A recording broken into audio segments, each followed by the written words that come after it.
My friends, Assalamu alaikum wa rahmatullahi wa barakatuh.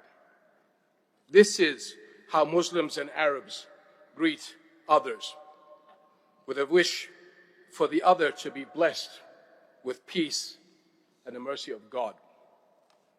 Our region came with a message of peace, the Pact of Umar, issued at the gates of Jerusalem almost 15 centuries ago, more than 1,000 years before the Geneva Conventions, ordered Muslim soldiers not to kill a child, a woman, or an old person, not to destroy a tree, not to harm a priest, not to destroy a church. Those are the rules of engagement that Muslims must accept and abide by, as all those who believe in our common humanity. All civilian lives matter. My friends, I am outraged and grieved by those acts of violence waged against innocent civilians in Gaza, in the West Bank, and Israel. The relentless bombing campaign underway in Gaza, as we speak, is cruel and unconscionable on every level. It is collective punishment of a besieged and helpless people. It is a flagrant violation of international humanitarian law. It is a war crime. Yet the deeper the crisis cuts of cruelty, the less the world seems to care. Anywhere else, attacking civilian infrastructure and deliberately starving an entire population of food, water, electricity, and basic necessities would be condemned. Accountability would be enforced immediately, unequivocally. And it has been done before, recently, in another conflict, but not in Gaza. It's been 2 weeks since Israel put in place the complete siege of the Gaza Strip, and still, for the most part, global silence.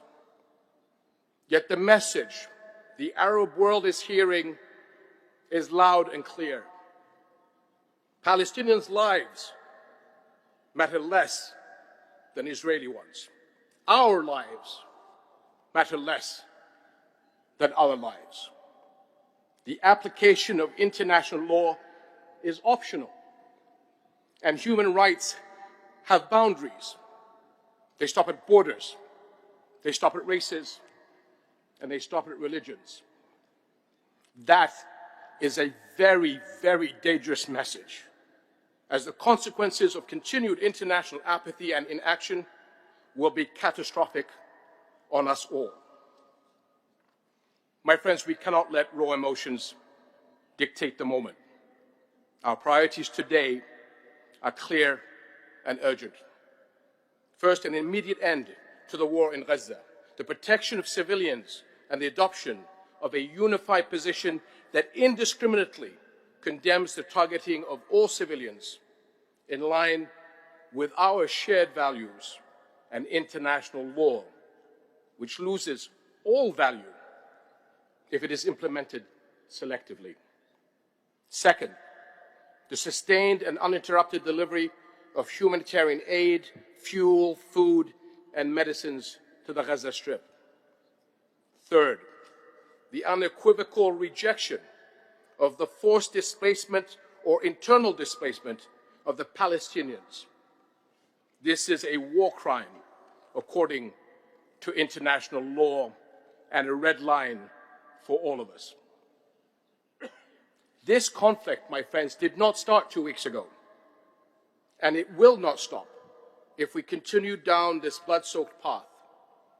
We know all too well that it will only lead to more of the same, a zero-sum game of death and destruction, of hatred and hopelessness played on repeat. Today, Israel is literally starving civilians in Gaza, but for decades, Palestinians have been starved of hope, of freedom, and a future. Because when the bombs stop falling, Israel is never held accountable. The injustices of occupation continue, and the world walks away. Until the next round of violence, the bloodshed we are witnessing today is the price of that, of failing to make tangible progress towards a political horizon that brings peace for Palestinians and Israelis alike. Israeli leadership must realize that there is no military solution to its security concerns, that it cannot continue to sideline the 5 million Palestinians living under its occupation, denied of their legitimate rights, and the Palestinian lives are no less valuable than Israeli lives. The Israeli leadership must realize, once and for all, that a state can never thrive if it is built on the foundations of injustice. Over the past 15 years, we have seen how the dreams of a two-state solution and the hopes of an entire generation have turned into despair. This has been the policy of hardline Israeli leadership to focus solely on security over peace and create new illegal realities on the ground that render an autonomous Palestinian state unviable. In the process, it has empowered extremists on both sides. But we must not, we cannot write off this conflict as too far gone for the sake of both the Palestinians and the Israelis. Our collective unified message to the Israeli people should be: we want a future of peace and security for you and for the Palestinians, where your children and Palestinian children should no longer live in fear. It is our duty as the international community to do whatever it takes to restart a meaningful political process that can take us to a just and sustainable peace on the basis of the two-state solution.